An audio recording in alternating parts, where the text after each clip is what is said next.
নমস্কার, আমি প্রত্যুষা। আমি এই ধরনের ভিডিও খুব একটা বানাই না।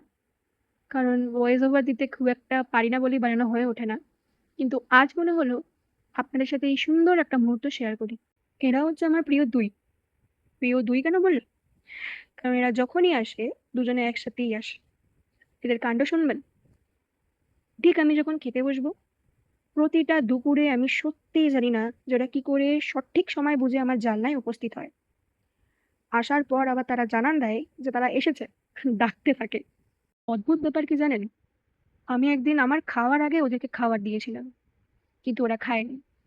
আমি যখন নিজে খাবো, ঠিক তারপরেই ওরা খাবে।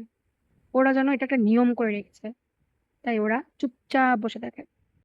কেন জানি না আমার মনে হয় যে শুধু তারা খেতে আসে না। তারা দেখতেও আসে যে আমি কেমন আছি, কি করছি।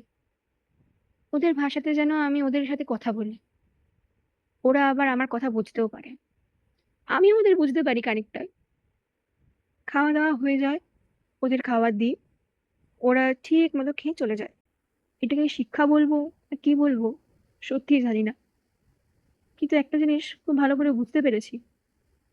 কিছু মানুষ আমাদের কাছে ক্ষণিকের জন্য আসে। কিন্তু এরা আমাদের কাছে সারা জীবন থেকে যায়।